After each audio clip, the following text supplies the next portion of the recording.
पहले मैं एक ब्रीफली बता दूं। एक तो तमाम जो यूएस के इंडाइसेस थे उनकी बढ़त रुक गई है।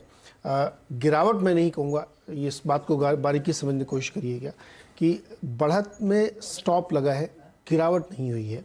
और डाउ में आपको जो हल्की से 80-85 पॉइंट की कमज़ोरी है वो इसलिए क्योंकि वहाँ पे कुछ एनर्जी स्टॉक्स जो वेटेज रखते हैं वो कमज़ोर हुए। तो एक बड़ा फैक्टर ये, इसको भी मैं एक्सप्लेन करूँगा। बैंक ऑफ इंग्लैंड ने बढ़ा दिया है दरें 0.5%, जो कि 25 साल के हाइस पे है। उनको ऐसा लगता है कि इन्फ्लेशन जाके करीब 13% के ऊपर जाके वो पीक करेगा, तो अभी भी 2-3 बार और बढ़ेगा ये, और फिर ईयर एंड में इन्फ्लेशन की वजह से रिसेशन में जाएंगे आप। तो ये बैंक ऑफ इंग्लैंड की जो पहली औपचारिक घोषणा है पूरी दुनिया में, उसकी वजह से कल काफ़ी सेंटीमेंट नेगेटिव हुए। फिर इधर चाइना में पेलोसी जी चली गई हैं, अब वो जापान में है, लेकिन उसके बावजूद वहाँ पे जब कल शाम को बहुत ड्रिलिंग विलिंग हुई तो 5 मिसाइल्स जो उन्होंने दागी वो जापान के इकोनॉमिक जोन के पास गिरी और वो ताइवान को पार करते हुए गई। तो उसकी वजह से थोड़ा सा एक तनाव का माहौल अभी भी बना हुआ है और लगातार वो एक जियोपॉलिटिकल टेंशन है। और फिर मंकी पॉक्स को नेशनल इमरजेंसी घोषित करना यूएस में, और अंत में क्रूड। तो इसमें सोचो, क्रूड को छोड़े तो ऊपर के सारे महत्वपूर्ण कारण एक साथ प्ले कर रहे थे मार्केट में। इसीलिए आप देखिएगा कि मार्केट में थोड़ा सा एक ठहराव आया।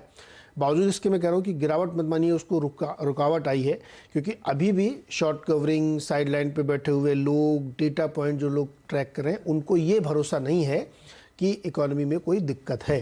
वो अभी भी नहीं मानते कि यूएस में कोई रिसेशन जैसी स्थिति बनेगी, क्योंकि जो जेपी मॉर्गन ने सर्वे किया है उसमें सिर्फ 5 से 10% लोग अभी कॉन्फिडेंट हैं कि यूएस में रिसेशन जैसी कोई चीज़ आने की संभावना है, क्योंकि फेड जो तैयारी कर रहा है उसमें ऐसा नहीं होगा। तो इसलिए वहाँ मार्केट में अभी भी आपको कमज़ोरी नहीं दिख रही है।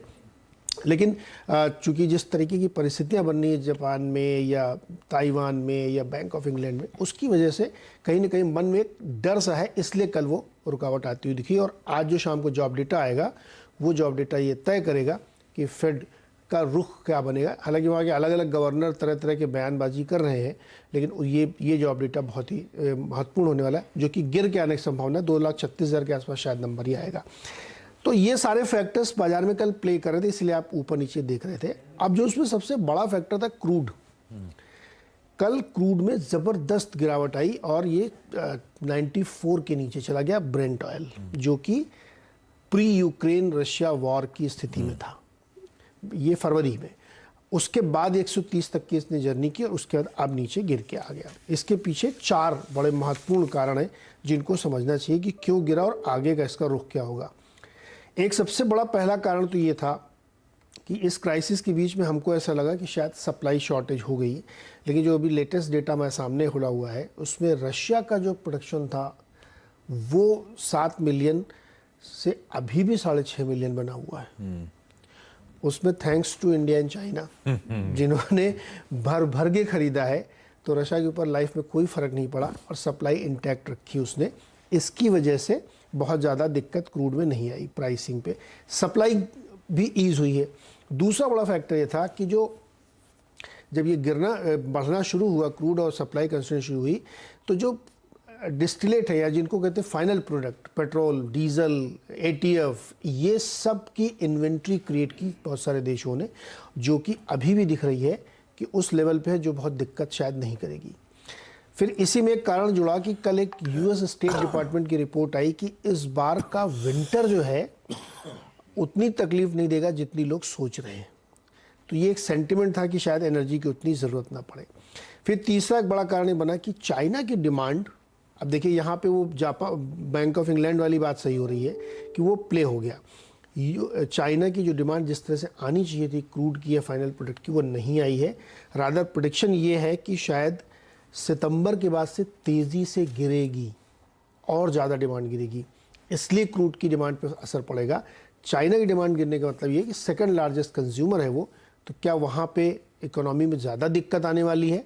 ये मेरे सामने नंबर्स पे दिख रहा है कि सितंबर ऑनवर्ड्स वहाँ पे तेज़ी से डिमांड गिर जाएगी। चौथा और कारण ये था कि जो स्ट्रैटेजिक रिजर्व से बहुत ज़्यादा तेल छोड़े गए हैं, निकाले गए हैं यूएस से और तमाम अलग अलग देशों से, उसकी सप्लाई मेंटेन की गई। अब इसमें पॉइंट ये है कि ये सारे फैक्टर्स आज थोड़ी बने हुए, तो पहले से दिख रहे थे। पहले और अब में फ़र्क सिर्फ यह है कि सप्लाई ईज हो गई है, उसकी वजह से ये गिर रहा है।